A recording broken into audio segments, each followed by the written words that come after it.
देखिए फिल्में देख देख के बहुत लड़के लड़कियों का दिमाग खराब होता है। लेकिन थाने में मान लीजिए सिर्फ एक दूसरे को वरमाला पहना के शादी हो गई है, तो फिर उसको तुरंत उसको कोर्ट में रखा, है ना? यदि मान लीजिए उससे पहली से शादी की तो उसको निभाता तभी मैं समझता। दूसरी से उससे शादी की होगी तो पूरी संभावना है कि एक एक मर्द से एक घर वाली संभलती नहीं है, दो दो घर वालियां रहेंगी और जिनके बीच केस मुकदमा सब हुआ। नमस्कार दोस्तों, आप देख रहे हैं द पटना फोरम। मैं हूं आपके साथ सत्यम। काजल का प्रकरण आपको मैं लगातार दिखा रहा हूं, जिसमें एक पुलिस वाला जिसका नाम धनंजय है वो अभी सस्पेंड चल रहा है, लेकिन फरार भी चल रहा है। इसलिए मैं बोल रहा हूं कि लगातार जब मीडिया उससे सवाल करने की कोशिश की, कोई जवाब नहीं आया। और हमने भी बहुत ज्यादा कोशिश की कि द्विपक्षीय चीजों को, चर्चाओं को मैं आपको आप तक पहुंचाऊं और दिखाऊं, लेकिन कुछ भी नहीं आया। अभी हमारे साथ बात करने के लिए पूर्व आईपीएस अधिकारी अमिताभ दास जी हैं। सर, बहुत स्वागत है सर। जी धन्यवाद आपका। सर, ये जो मामला है ये आपने देखा है? कौन सा मामला? ये पुलिस वाले का 2 शादी। हाँ, ये तो अभी बहुत चर्चा में है। कोई धनंजय कुमार नाम का सिपाही है, तो उसने एक शादी की, मतलब उसको बांका में जब तैनात था, बांका जिला में, तब मतलब बिल्कुल समझिए कि जिला पुलिस के तत्वावधान में एक शादी हुई परंपरागत तरीके से जो होती है।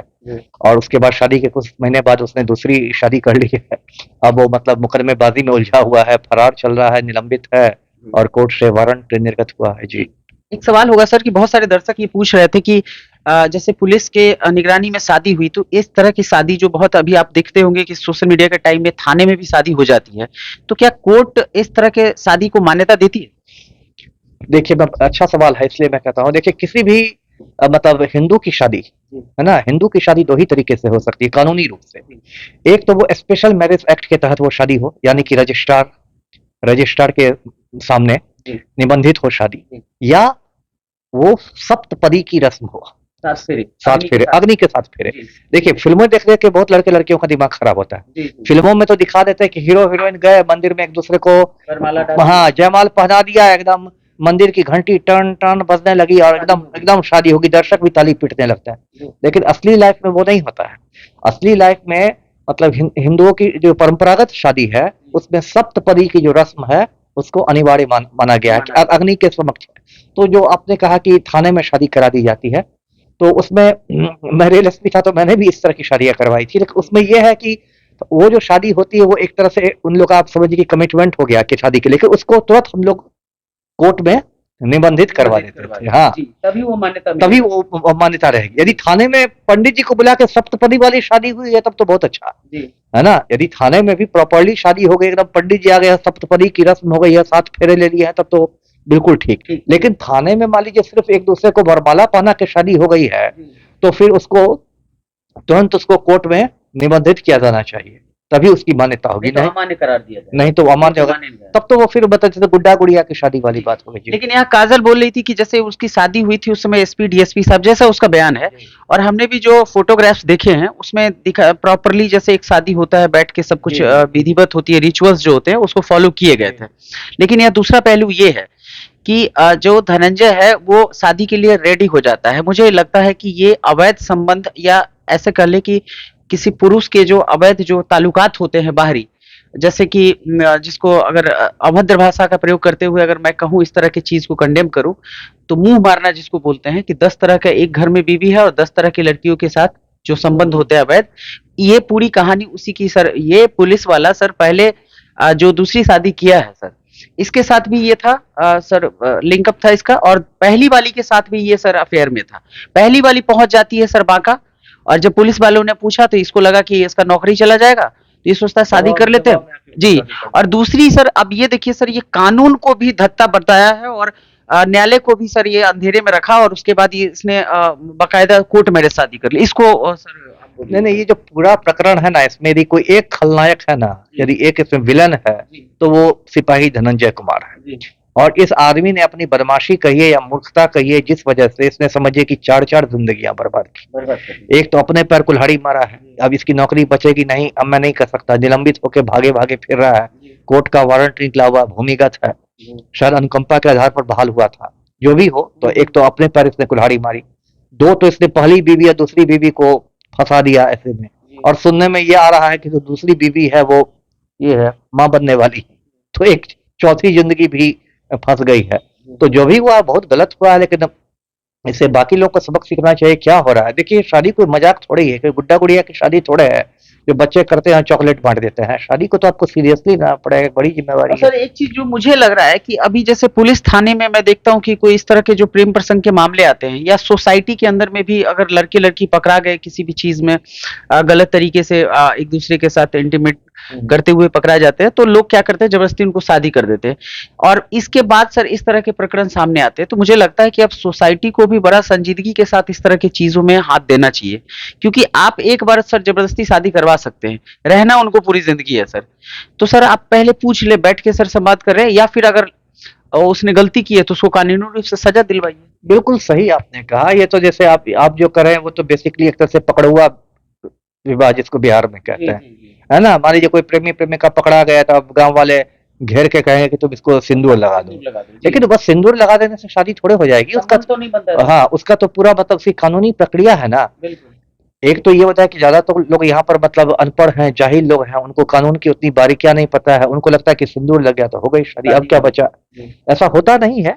तो उसकी कानूनी प्रक्रिया है। यदि सिंदूर से ही आपने शादी करी तो कम से कम बाद में उसको कोर्ट में आप निबंधित तो करवाइए, है ना। यदि ये नहीं होता तब तो बहुत मुश्किल हो जाएगा। तो जो बच्चा पैदा होगा उसको भी बहुत मतलब कानूनी अड़चन हो जाएगा। बहुत सारे मतलब इसमें कॉम्प्लिकेशन है, सामाजिक और बहुत कानूनी बहुत सारी जटिलताएं पैदा हो जाती हैं। और जी सर आपने जैसा इसमें एक चीज थोड़ा एम्फेसाइज किया कि इसमें दोनों लड़की की गलती आप नहीं मानते हैं, धनंजय की पूरी गलती है सर। इसमें मैं मानता हूँ कि 100% गलती अगर किसी की है तो धनंजय की है ना। दोनों को डार्क में रखा। दोनों को डार्क में रखा, है ना। यदि मान लीजिए उससे पहली से शादी की तो उसको निभाता तभी मैं समझता।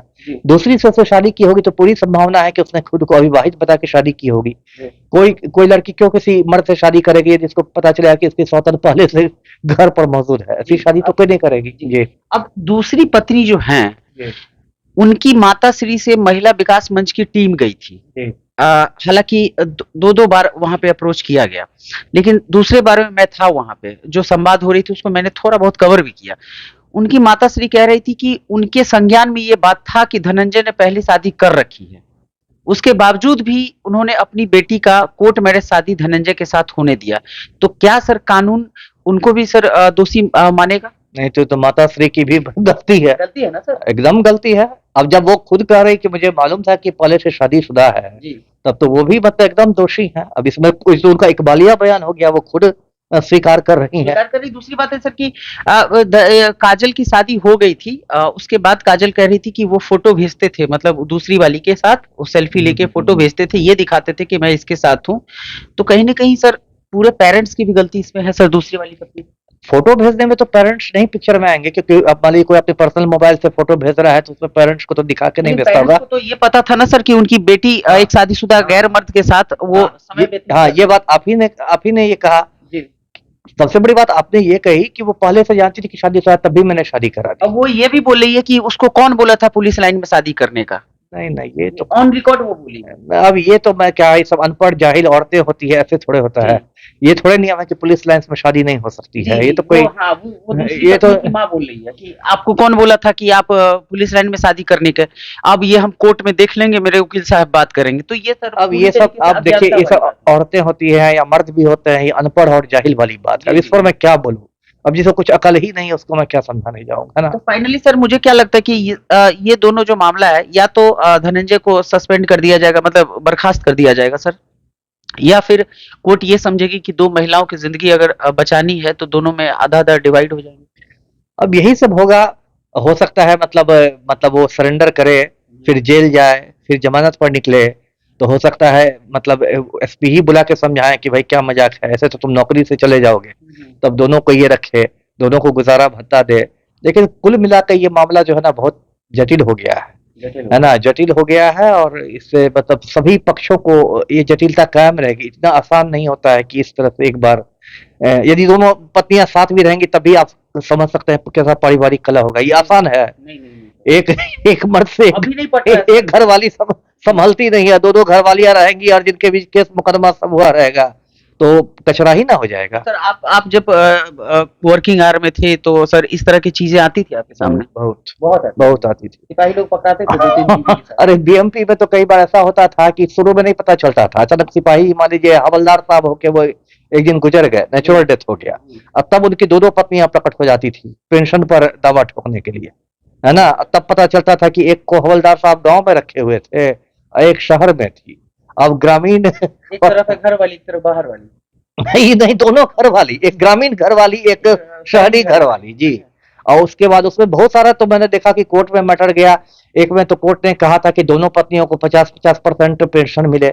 एक में कह दिया था कि 75% पहली पत्नी को, 25% दूसरी पत्नी को। कोर्ट भी चकरा जाते कि क्या हो रहा क्या है, करें, हाँ, और है ना। जिंदगी का दोनों सवाल की जिंदगी का सवाल है, तो उस लोग क्या फॉर्मूला कोर्ट तय करे, ये भी अब जो न्यायाधीश होते हैं उनके विवेक पर डिपेंड करता है। लेकिन ये सब होना नहीं चाहिए, ये सब बहुत बहुत तरह की सबसे जटिलताएं पैदा होती है जी। इसमें धनंजय चाहते हैं तो इस चीजों को बैठ के, जैसे कि मान लीजिए तलाक दे देते, समझाते कि तुम्हारे साथ मैं नहीं रह सकता हूँ। बहुत सारी चीजें थी, पॉसिबिलिटी थी सर। बिल्कुल। नहीं, समझौता का जो अभी हो रहा है इससे तो अच्छा ही होता सर। इसलिए मुझे लग रहा है कि बदमाश आदमी तो है ही, साथ ही बहुत बड़ा मूर्ख भी मूर्ख भी है जी, है ना। मामूली मूर्ख नहीं है, बहुत बड़ा मूर्ख है। क्योंकि इसने एक साथ इतने इतने सारे केसों को, मुझे लगता है कि जैसा लोग बताते हैं, इसको अनुकंपा के आधार पर नौकरी मिली थी। इसके पिता भी सिपाही थे और उनकी मौत के बाद अनुकंपा के, तो इसको नौकरी के लिए ज्यादा संघर्ष करना नहीं पड़ा। तो नौकरी के बाद अपना ही मौज मस्ती में लग गए, उससे भी शादी करो, उससे भी शादी करो। अरे कोई आप क्या है आप। तो इस तरह से पुराने जमाने में राजे महाराजे करते थे। आप सिपाही जी हो कि ये कीजिएगा तो लफड़ा तो लगेगा। तो देखिए, तमाम चर्चा आपने सुनी। चूंकि सर अपने जब ये कार्यकाल में थे, अपने वर्किंग आवर में थे, तो इस तरह की चीजें इन्होंने भी बहुत करीब से देखी है। और इस तरह के अवैध संबंध की मैं कभी भी सराहना नहीं करता हूं। और इस तरह के आप 2-3 बीवियां, 4 बीवियां रखेंगे तो कभी खुश नहीं रह पाएंगे। और दूसरी बात है कि ये जो प्रकरण है, ये इसलिए लोग इतना ज्यादा इंटरेस्ट लेके देख रहे हैं क्योंकि कहीं न कहीं लोगों के मन में, और उसके बाद उनको लगता है कि इस चीजों को देख के ये समझ में आता है कि क्या हो सकता है, क्या घटनाक्रम आगे बढ़ेगा, इसका फैसला क्या आएगा। तब लोगों का मनोबल भी और ज्यादा हाई होता है कि चलो भाई, कोई सजा नहीं मिले। तो मैं चाहूंगा कि प्रशासन या माननीय न्यायालय अगर खबर देख रही है तो उनको चाहिए कि कुछ इस तरह के एग्जाम्पल सेट करे अपने निर्णय के द्वारा, फैसले के द्वारा न्यायालय, ताकि लोगों के मन में एक सीमा तय हो और एक डर का माहौल बने कि इस तरह के जो अवैध संबंध है उससे लोग दूर भागे। आपकी जो विचार होंगे हमारे साथ साझा कीजिएगा, बने रहे।